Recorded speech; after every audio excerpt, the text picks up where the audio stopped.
Welcome to Tirja Classes friends. नमस्कार दोस्तों, अपने जो बीज का चल रहा था, बीज में तो अपना बीज का पूरा टॉपिक कवर कर दिया था। इसके अपनों ने 4 पार्ट किए थे बीज के। जो आपको जिसने नहीं देखा वो आपको मतलब डिस्क्रिप्शन बॉक्स में मिल जाएगा, ठीक है। तो आज अपने स्टार्ट करेंगे मृदा विज्ञान यानी कि सॉइल साइंस के अपने जो टॉपिक है वो अपने कवर करेंगे। तो अपना जो टॉपिक है, पहला ही टॉपिक है आपका सिलेबस में जो मृदा विज्ञान का टॉपिक वो है सॉइल फर्टिलिटी एंड प्रोडक्टिविटी, मृदा उर्वरता एंड उत्पादकता, ठीक है। तो अपने वो टॉपिक आज पढ़ेंगे। लेकिन अपने देखो, मैंने बताया था पहले ही आपको कि अपने सिलेबस के हिसाब से चलेंगे। लेकिन क्या अपने सॉइल स्टार्ट कर रहे हैं तो अपने को थोड़ा बहुत मृदा के बारे में, सॉइल के बारे में थोड़ा पता होना चाहिए भी। सॉइल क्या होती है, जो नॉर्मल बातें वो पता होनी चाहिए। वैसे तो अगर अपने डीप में जाएँ तो 4-5 दिन इसी में लग जाएंगे सॉइल के इंट्रोडक्शन, क्योंकि काफ़ी बड़ा है वैसे तो टॉपिक। लेकिन अपने थोड़ा सा सॉइल का इंट्रोडक्शन पढ़ते हैं, फिर अपना जो टॉपिक है वो पढ़ेंगे, ठीक है।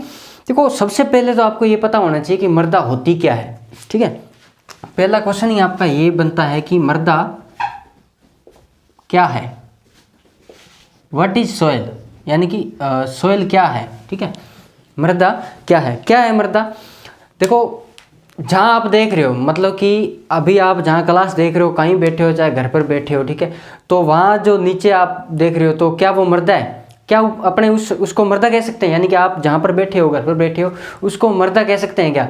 उसको अपने मृदा नहीं कह सकते, ठीक है। उसको क्या कहेंगे? उसको अपने कहेंगे भूमि, नॉर्मली, ठीक है, लैंड कह सकते हैं। वो उसको अपने मृदा कह सकते हैं। तो फिर मृदा किसको कहेंगे? ठीक है, मृदा का मतलब यही है कि पौधों को मतलब उगने के लिए जो आधार प्रदान करती है मृदा, यानी कि ऐसी सॉइल जिसमें प्लांट ग्रो होते हैं, है ना। तो यानी कि पौधों को उगने के लिए जो आधार प्रदान करती है, या उसको पौधों के लिए आवश्यक पोषक प्रदान करती है, जो भी अपने कह सकते हैं, वो अपनी क्या है? सॉइल है। ऐसे नहीं कह सकते कि आप जहाँ पर बैठे हैं, घर पर बैठे हैं, कोई कमरे में बैठे हैं, वो आपकी मिट्टी, वो उसको अपने मृदा नहीं कहेंगे, उसको अपने भूमि कहेंगे, ठीक है। अगर अपने डेफिनेशन की बात करें कि मृदा क्या होती है, तो आप लिखो, मृदा एक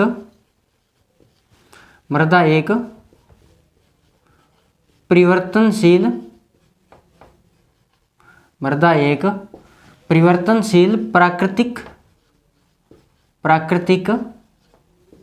पिंड है। क्या है? मृदा एक परिवर्तनशील प्राकृतिक पिंड है जो कार्बनिक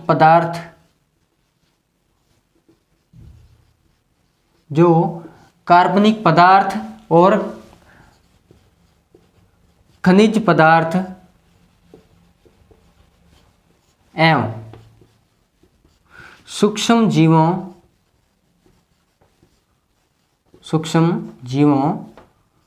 के संगठन से बनी है। क्या? संगठन से बनी है, ठीक है, संगठन से बनी है। और पौधों को उगने के लिए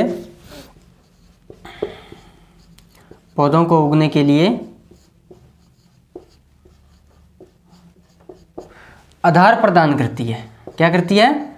आधार प्रदान करती है। देखो, ये तो नॉर्मली डेफिनेशन हो गई। अब आप पढ़ोगे तो अलग अलग साइंटिस्टों ने अलग अलग बुक्स में अलग अलग डेफिनेशन दे रखी है, लेकिन आपको शॉर्ट, स्वीट और सिंपल जो डेफिनेशन बताइए कि मृदा एक परिवर्तनशील प्राकृतिक पिंड है जो कार्बनिक पदार्थ, खनिज पदार्थ एवं सूक्ष्म जीवों के संगठन से बनी है और क्या करती है? पौधों को उगने के लिए आधार प्रदान करती है। तो ये मृदा की क्या है? डेफिनेशन है। अब इसमें एक वर्ड है कि मृदा एक परिवर्तनशील का मतलब क्या हुआ भाई? मृदा क्या है? परिवर्तनशील, यानी कि चेंज होती रहती है मृदा। आपको पता है सॉइल जो फॉर्मेशन होती है, सॉइल कैसे बनती है? सॉइल आपको पता है जो चट्टानें होती है ना बड़ी बड़ी, उनके टूटने से बनती है सॉइल जो होती है। तो अपने ये चेंज होती रहती है, ठीक है, परिवर्तनशील है, ठीक है।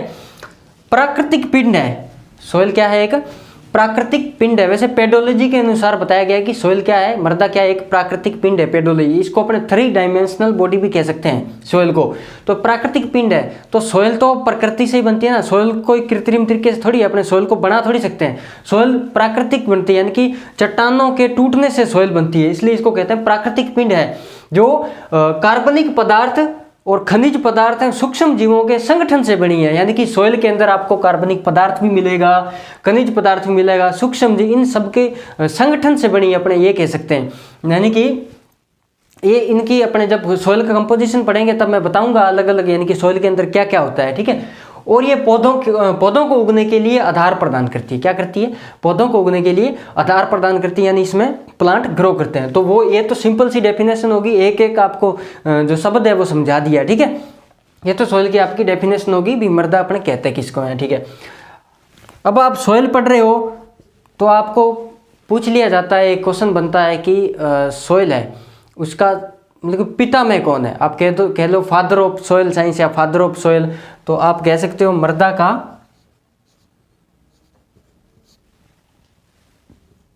पिता में, मृदा का पिता में, या आप कह लो मृदा विज्ञान का पिता में, soil science, father of soil science, ठीक है। या मृदा का पिता में क्या कौन है, मतलब इसका नाम क्या है, वो है डॉक्टर वी.वी.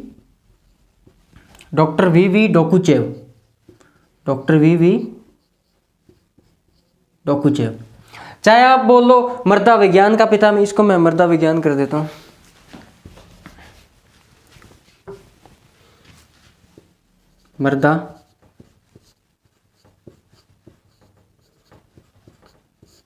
मृदा विज्ञान का पिता में, ठीक है। चाहे आप बोल लो मृदा विज्ञान का पिता में, चाहे आप बोल लो आधुनिक मृदा विज्ञान का पिता में, यानी कि father of modern soil science, दोनों का क्या आएगा आंसर, वी.वी. डोकुचेव, ठीक है। तो ये तो आपने पढ़ लिया कि मृदा विज्ञान के पिता में कौन है, लेकिन अपने सोइल पढ़ रहे हैं तो 2 आपको नाम और याद करने पड़ेंगे, यानी कि 2 जो फादर हैं वो और याद करने पड़ेंगे। कौन कौन से? एक है मृदा जांच,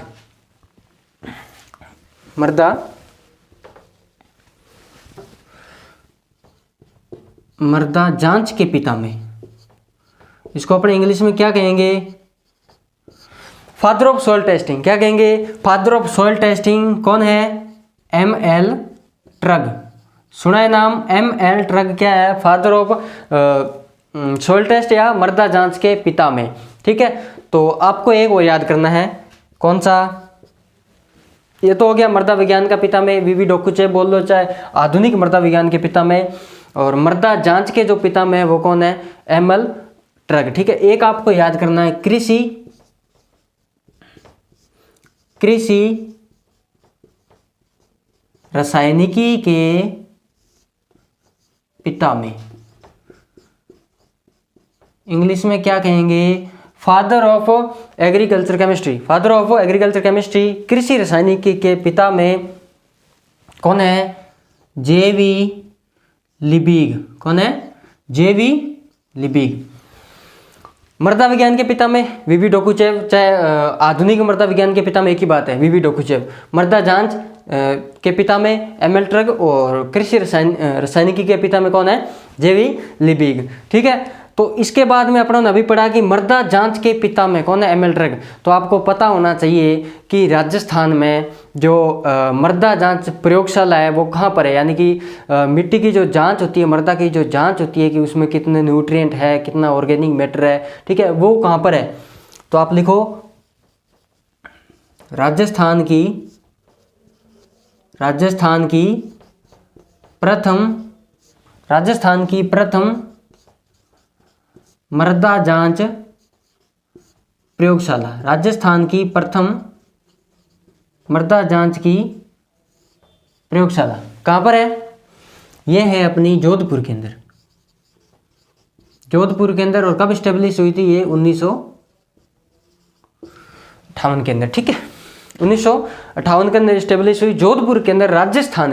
राजस्थान की प्रथम मृदा जांच प्रयोगशाला है जोधपुर के अंदर, 1958 के अंदर स्टेब्लिश हुई थी, ठीक है। तो मृदा क्या है, एक बार और रिपीट मार देता हूं।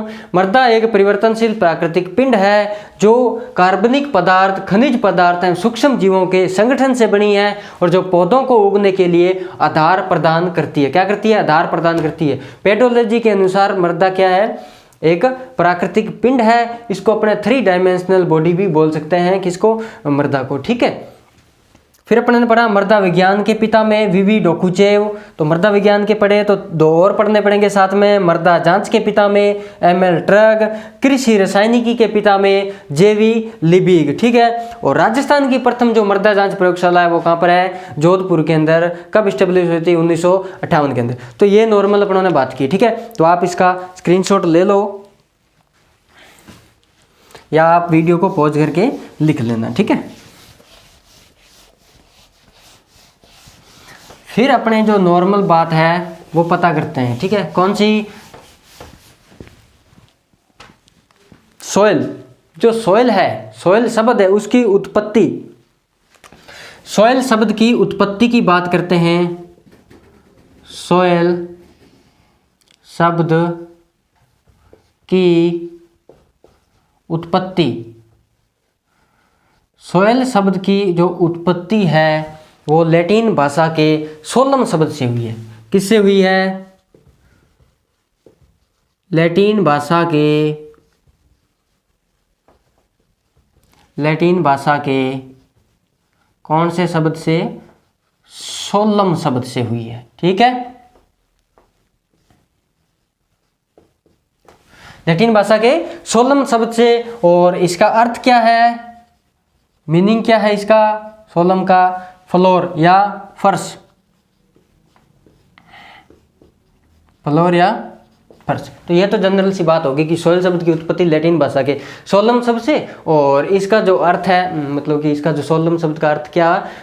फर्श या फ्लोर, जिसको अपने कह सकते हैं। ठीक है।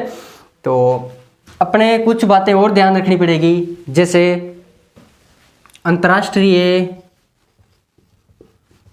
मृदा दिवस कब आता है? अंतर्राष्ट्रीय मृदा दिवस, अंतर्राष्ट्रीय मृदा वर्ष, अंतर्राष्ट्रीय मृदा वर्ष यानी कि international year of soil science कौन सा है? 2015। कौन सा है? 2015। अगर इसकी थीम की बात करें तो थीम कौन सी है इसकी? Healthy soil for healthy life. क्या है? Healthy soil for healthy life. अंतर्राष्ट्रीय मृदा वर्ष 2015 की थीम है ये, healthy soil for healthy life. ठीक है।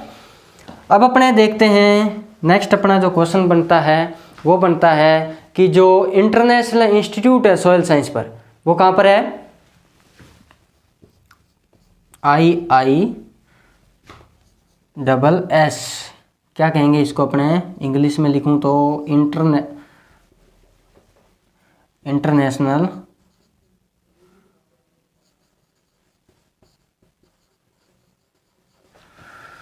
इंस्टीट्यूट ऑफ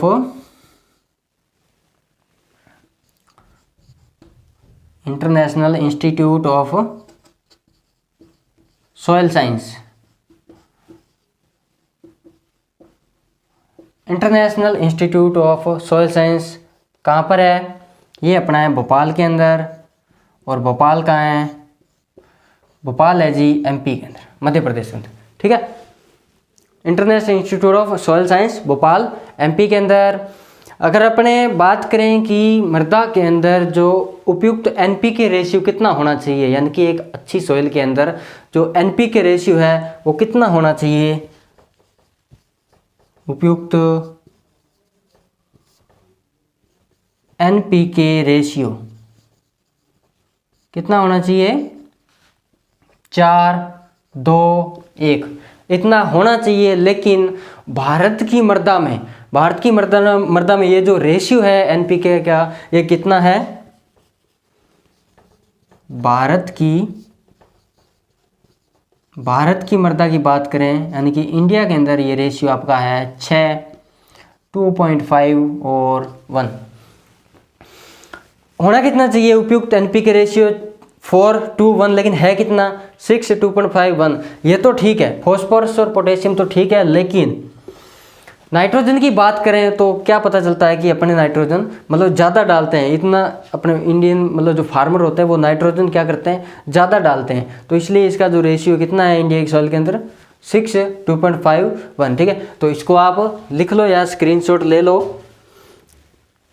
तो ये तो अपने नॉर्मली जो बात थी वो कर ली कि होता क्या है, ठीक है। और अगर अपने बात करें कि जो मृदा विज्ञान है उसका जो अध्ययन करते हैं वो किस में करते हैं, इसको मैं मिटा देता हूँ, आप स्क्रीनशॉट ले लेना आराम से।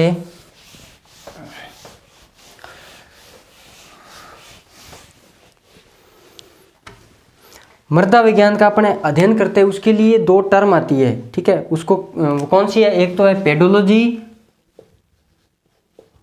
और एक है आपकी इडोफोलॉजी है ना। तो अपने पहले बात करते हैं पेडोलॉजी की। पेडोलॉजी क्या होती है, ये ग्रीक शब्द से है, यानी कि पेडोलॉजी क्या है, ग्रीक शब्द कह सकते हो आप, ग्रीक शब्द से बना हुआ है ना, ग्रीक शब्द है। और ये पेडोलॉजी शब्द दिया किसने था, ये जो शब्द दिया था अपने वीवी डोकुचेव ने, जो है ना अपना मृदा विज्ञान के पिता में, ठीक है। वीवी डोकुचेव ने ये शब्द दिया था पेडोलॉजी का। क्या होता है पेडोलॉजी, मृदा विज्ञान है, सॉइल है, उसकी अपने अध्ययन करना है। किस रूप में अध्ययन करना है, यानी कि मृदा का जो वर्गीकरण है या मृदा का जो जन्म या मृदा का वर्णन, उसका अध्ययन इसमें किया जाता है पेडोलॉजी के अंदर, ठीक है। क्या होती है पेडोलॉजी, मृदा का जन्म, वर्गीकरण और वर्णन का अध्ययन। समझ गए, मृदा का जन्म, मृदा बनी कैसे थी, मतलब जन्म मतलब बनी कैसे थी मृदा, शुरू में कैसे बनी थी, यानी कि आपको पता है चट्टानों के टूटने से बढ़ती है ना, उसको बोलते हैं, यानी कि जो पेनेट मटेरियल बोलते हैं। मृदा का जन्म, फिर उसका क्लासिफिकेशन, वर्गीकरण और उसका वर्णन, उन सब का अध्ययन अपने किस में करते हैं, कौन से साइंस में करते हैं, पेडोलॉजी के अंदर। और दूसरा आपका आता है इडोफोलॉजी। कौन सा, इडोफोलॉजी। दूसरा कौन सा है, इडोफोलॉजी। इसमें क्या करते हैं, देखो इसमें तो अपने देखे मृदा का जन्म हुआ, वर्गीकरण नॉर्मली बात है, जो शुरुआत में जी जो पेरेंट मटेरियल समझी वो की उसका अध्ययन किया जाता है। लेकिन इडोफोलॉजी के अंदर अपने मृदा का जो अध्ययन किया जाता है वो मतलब प्लांट को उपज, प्लांट को या उनकी ग्रोथ या जो पोषण है उनके संबंध में इसका अध्ययन किया जाता है। मृदा का अध्ययन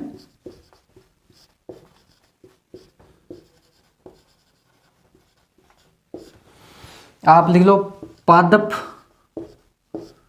वृद्धि के लिए, पादप वृद्धि या पोषण या फिर उपज के संबंध में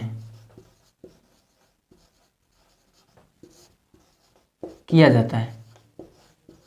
आया समझ, यानी कि इडोफोलॉजी में क्या होता है, मृदा का अध्ययन पादप वृद्धि, पोषण और उपज के संबंध में किया जाता है। जबकि पेडोलॉजी में क्या होता है कि मृदा का जन्म, मृदा का जो अध्ययन है उसके जन्म, वर्गीकरण और उस वर्णन का अध्ययन किया जाता है, ठीक है, पेडोलॉजी में। तो ये तो पेडोलॉजी और इडोफोलॉजी की बात हुई, ठीक है। इसके बाद अगर अपने बात करें, कुछ और बातें कर लेते हैं सॉइल की बात। तो अपने बात करें पहले सॉइल का कंपोजिशन। सॉइल का कंपोजिशन मतलब मृदा का संगठन, यानी कि मृदा जो है किस किस से बनी होती है, मृदा का संगठन। मृदा के संगठन की बात करें तो एक साइड होता है ठोस और एक साइड होता है रंध्रावकाश। रंध्रावकाश यानी कि पोर स्पेस है ना। इसमें 2 होता है आगे, एक तो है जल और एक है वायु। और ठोस के अंदर आगे है, एक तो है आपका खनिज पदार्थ, एक तो है आपका खनिज पदार्थ और दूसरा आपका है कार्बनिक पदार्थ।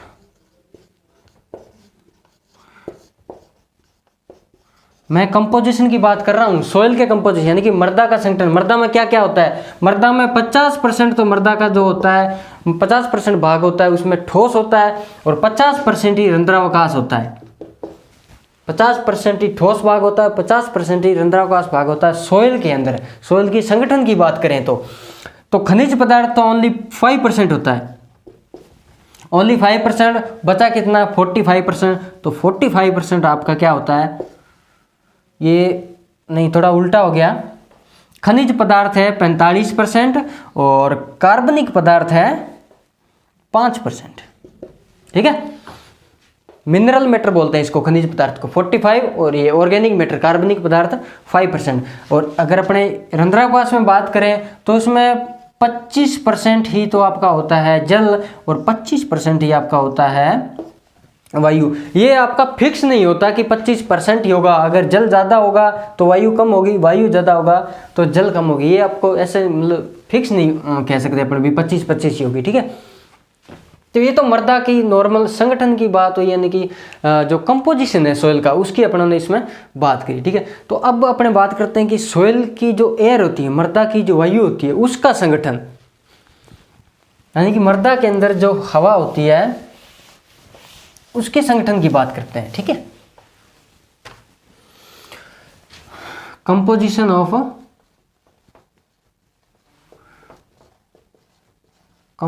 Of soil air. ठीक है, तो आपने एटमॉस्फेयर का तो कंपोजिशन पढ़ा ही है, तो मैं आपको सोइल के अंदर एटमॉस्फेयर के अंदर जो हवा होती है उसमें आपने पढ़ा है भी नाइट्रोजन कितनी होती है, CO2 कितनी होती है, O2 कितनी होती है। तो अपने अब पढ़ते हैं कि सोइल के अंदर जो एयर है, सोइल के अंदर जो हवा है उसके अंदर नाइट्रोजन की बात करें तो कितनी होती है 78%। ठीक है, अब इधर आप साथ में चाहे एटमॉस्फेयर का भी लिखते जाओ। ठीक है, याद करने के लिए एटमॉस्फेयर के अंदर कितनी होती है 90 सेम ही होती है, कितनी 78%। यानी कि सोइल की हवा एयर और एटमॉस्फेयर की एयर में नाइट्रोजन दोनों के अंदर सेम होती है। अगर अपने बात करें ऑक्सीजन की तो कितनी होती है इसमें होती है ओनली 20.3%। इसमें कितनी होती है, इसमें लमसम 21% होती है, कितनी 21%। और बुक्स में बहुत से बुक्स आपको 20.60 भी मिल जाएगी। ठीक है, तो इसमें ज़्यादा होती है, याद रखना। आप O2 की बात करें तो एटमॉस्फेयर के अंदर ज़्यादा होती है और जो सोइल की एयर होती है उसमें O2 थोड़ी कम होती है। फिर अपना होता है कि CO2 यानी कि कार्बन डाइऑक्साइड की बात करें तो कार्बन डाइऑक्साइड जो होती है सोइल के एयर के अंदर वो अपने कह सकते हैं 8 से 10 गुना एटमॉस्फेयर की एयर से सोइल की एयर में ज़्यादा होती है। कितनी होती है 0.25 से 0.30%। ठीक है, और इधर बात करें एटमॉस्फेयर के अंदर कितनी होती है, ये होती है आपकी 0.03%। ppm में पूछ ले तो आप कर देना 300 ppm के समथिंग है ना, और इधर आप कर देना 3000 ppm।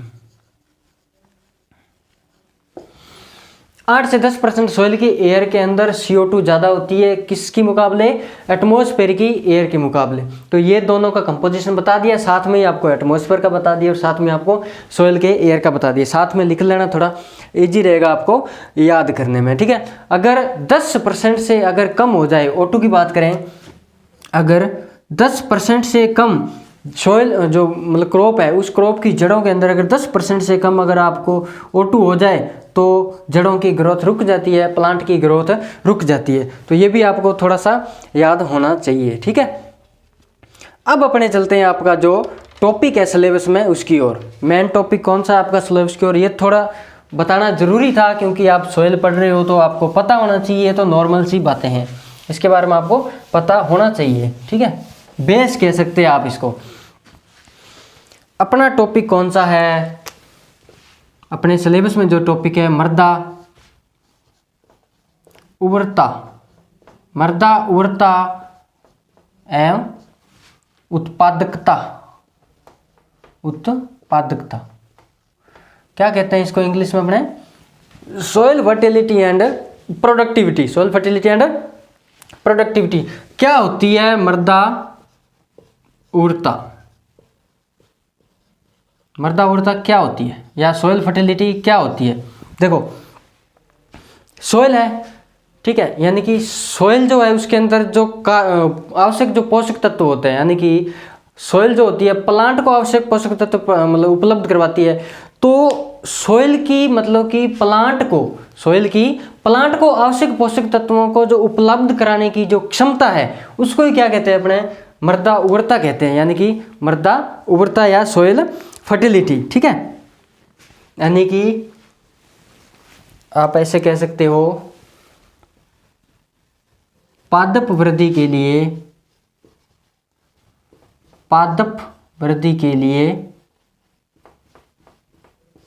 अनुकूल दशाओं में, ये जरूरी है, अनुकूल दशाएं कैसी होनी चाहिए, अनुकूल दशाओं में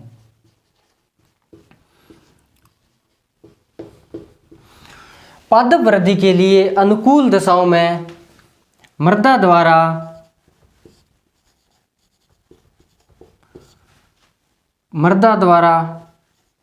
पादप को आवश्यक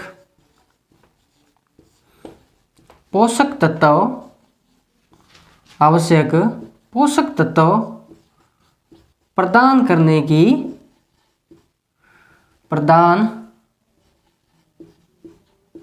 की क्षमता। ठीक है,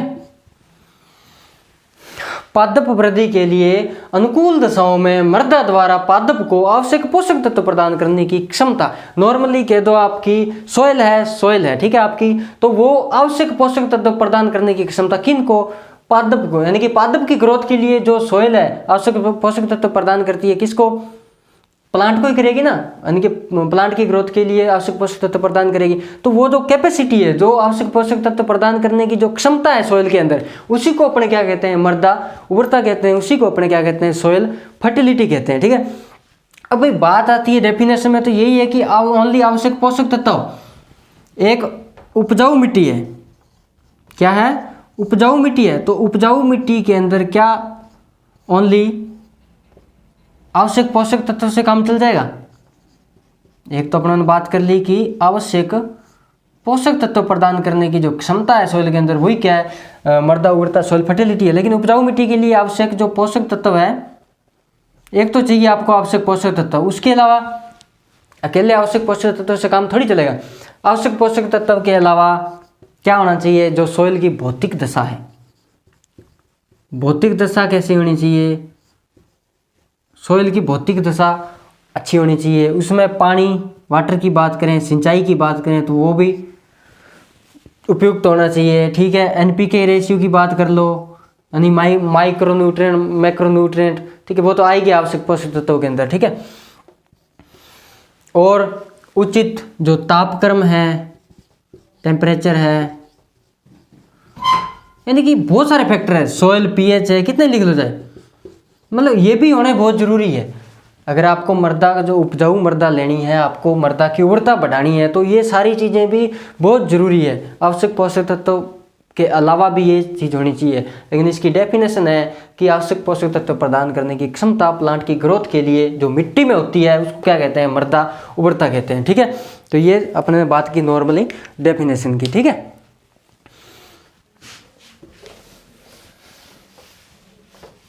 देखो उपजाऊ मिट्टी है आपके पास, क्या है, उपजाऊ मिट्टी है, उपजाऊ मृदा है, या फिर आप कह लो मतलब मिट्टी जो आपकी वो क्या है, उर्वर है, मतलब फर्टाइल कह दो आप। ठीक है, तो क्या जो फर्टाइल सोइल है वो उत्पादक होगी हमेशा, मिट्टी है उपजाऊ है, कोई दिक्कत नहीं है, मिट्टी में सब कुछ है, आवश्यक पोषक तत्व है, सब कुछ है, यानी कि फर्टाइल है मिट्टी। लेकिन क्या अपने ये कह सकते हैं कि वो हमेशा उत्पादक होगी, हमेशा वो प्रोडक्टिव होगी, नहीं कह सकते। क्यों नहीं कह सकते, क्योंकि मान लो कि जो मिट्टी तो उपजाऊ है, ठीक है, अपन कह लिया कि मिट्टी उपजाऊ है, लेकिन उसके अंदर खड़ी फसल के अंदर मिट्टी उपजाऊ है, कोई दिक्कत नहीं, खड़ी फसल में पाला पड़ गया, ओलावृष्टि हो गई, पाला पड़ गया, ओलावृष्टि हो गई, उच्च तापमान से फसल नुकसान हो गया, यानी कि बहुत सारे फैक्टर हैं ऐसे। पाला पड़ गया, ओलावृष्टि हो गई या उच्च तापमान से फसल का नुकसान हो गया, तो फिर क्या वो उत्पादक होगी? नहीं होगी। यानी कि मिट्टी तो उपजाऊ है, कोई दिक्कत नहीं है, मिट्टी आपकी उपजाऊ है, लेकिन खड़ी फसल में पाला पड़ गया, ओलावृष्टि हो गई, उच्च तापमान, तो फिर वो जो मिट्टी उपजाऊ होते हुए भी वो फिर मिट्टी आपकी उत्पादक नहीं रह सकती। ठीक है, तो इसलिए अपने कहते हैं कि जो उपजाऊ मिट्टी है, जो उपजाऊ मिट्टी है आपकी, वो उत्पादक हो भी सकती है, नहीं भी हो सकती है। अपने ये नहीं कह सकते कि मान लें कि सॉइल तो फर्टिलिटी, अपने कहते हैं फर्टाइल सॉइल है अपने पास तो उत्पादक तो होना चाहिए, नहीं हो सकती। क्यों? क्योंकि आपको बता दिया ये फैक्टर काम करते हैं। खड़ी फसल में पाला गिर गया, ओलावृष्टि या ज़्यादा तापमान से फसल खराब हो जाए, या रोग होगी, कोई डिजीज हो गया है ना, महामारी होगी डिजीज की, तो उसके वजह से भी अपने जो उपजाऊ जो मिट्टी है वो उपजाऊ होते हुए भी उत्पादक नहीं हो सकती। लेकिन जो उत्पादक सॉइल है, मतलब कि उत्पादकता है, वो हमेशा किसके कारण होगी? उपजाऊ मिट्टी के कारण ही होगी। क्यों? मान लो कि उत्पादक मतलब कि जो उत्पादन अपना अच्छा हुआ, यानी कि प्रोडक्शन जो हुआ क्रॉप का अच्छा हुआ, तो उसके पीछे जो कारण होगा, ये बाकी और फैक्टर तो होंगे, लेकिन उसके लिए जो उपजाऊ मृदा होना जरूरी है, फर्टाइल सॉइल होना जरूरी है। आप ऐसे कह सकते हो क्या कि भाई उत्पादन तो अच्छा हुआ, लेकिन जो बंजर सॉइल में उत्पादन अच्छा हो गया, अनफर्टाइल जो लैंड है उसमें उत्पादन आपका अच्छा हो गया? नहीं, उत्पादकता के लिए, उत्पादन होने के लिए उस सॉइल का उस मतलब कि फर्टाइल होना जरूरी है। ठीक है, तो आप ये कह सकते हो कि उपजाऊ मृदा जो है, कह सकते हो मृदा उर्वरता है, सॉइल फर्टिलिटी जो है, उपजाऊ मृदा है, वो उत्पादक हो भी सकती है, नहीं भी हो सकती है, आपको बताया। लेकिन उत्पादक का कोई जरूरी, उत्पादक जो है वो हमेशा डिपेंड करती है किस पर? सॉइल की फर्टिलिटी पर, यानी कि जो मृदा है वो उपजाऊ होना उसके लिए जरूरी है। ठीक है, अगर अपने बात करें कि मृदा उर्वरता की जांच क्या प्रयोगशाला में कर सकते हैं? जी हाँ, कर सकते हैं। मृदा उर्वरता की जांच मृदा प्रयोगशाला में, प्रयोगशाला में लिख लो आप सीधे, प्रयोगशाला में, यानी कि सॉइल टेस्टिंग जो आपके पास जो प्रयोगशाला है मृदा की जांच करने की, तो उसमें मृदा उर्वरता या सॉइल फर्टिलिटी की अपने जांच कर सकते हैं। सैंपल लिया फील्ड से सैंपल उठाया और क्या करेंगे, अपने ले जाएंगे प्रयोगशाला में, तो जांच कर सकते हैं उसमें कितने आवश्यक पोषक तत्व है, क्या कुछ है, मैक्रो माइक्रो सबका पता चल जाएगा, है ना। तो अपने मृदा उर्वरता की जांच कर सकते हैं, लेकिन उत्पादकता की जांच अपने प्रयोगशाला में नहीं करेंगे। कैसे करोगे भाई? अपने पास कैसे पता करोगे कि ये मृदा भाई उत्पादकता की कैसे? फिर अगर मृदा में मतलब कि प्रयोगशाला में नहीं जांच करेंगे उत्पादकता की, तो फिर कैसे पता चलेगा? तो फिर पता चलेगा अपने जो उपजाऊ मृदा है उसके उत्पादन से, यानी कि जो उपजाऊ मृदा पर जो आपका उत्पादन हुआ उससे अपने पता कर सकते हैं किसका? उत्पादकता का। तो ये तो मृदा उर्वरता की बात हुई। और फिर अपने नेक्स्ट पढ़ते हैं मृदा उत्पादकता, जिसको अपने कहते हैं सॉइल फर्टिलिटी।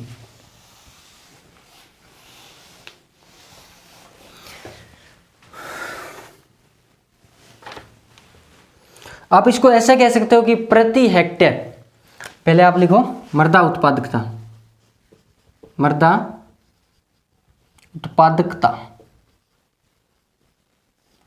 या इसको आप कह सकते हो सॉइल प्रोडक्टिविटी।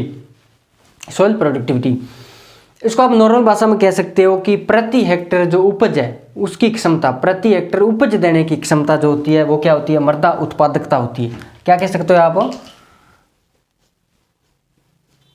प्रति हेक्टेयर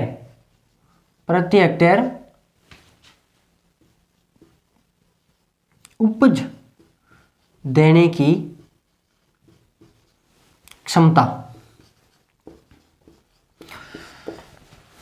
प्रति हेक्टेयर उपज देने की क्षमता, इसको अपने ओनली यील्ड से नापते हैं, यानी कि उपज से। जहां भी मृदा उत्पादकता की बात आएगी तो मृदा उत्पादकता तो अपने किस में व्यक्त करते हैं? यील्ड में या उपज में व्यक्त करते हैं, यानी कि प्रति हेक्टेयर उपज देने की क्षमता, यानी कि जो मृदा है वो प्रति हेक्टेयर कितनी उपज दे सकती है, प्रति हेक्टेयर कितनी उपज या कितनी यील्ड दे सकती है, वो आपकी मृदा उत्पादकता हुई। तो वो तो आपने जो बात बताई थी कि जो फर्टाइल सॉइल है वो तो उत्पादक हो भी सकती है, नहीं भी हो सकती, लेकिन उत्पादकता के लिए उस मतलब फर्टाइल सॉइल का फर्टाइल होना जरूरी है, और इसकी जांच अपने मृदा उत्पादकता की प्रयोगशाला में नहीं कर सकते। तो फिर कैसे करेंगे? उत्पादन मृदा का जो फर्टाइल सॉइल का जो उत्पादन है उससे इसकी जांच का पता कर सकते हैं। ठीक है, अब सामान्य भाषा में ऐसे भी कह सकते हो कि प्रति हेक्टर जो रुपए है या जो यील्ड है उपज, उसमें अपने इसको व्यक्त कर सकते हैं, किसको? मृदा उत्पादकता है, सॉइल प्रोडक्टिविटी को। ठीक है, तो ये होगी आपकी मृदा उत्पादकता।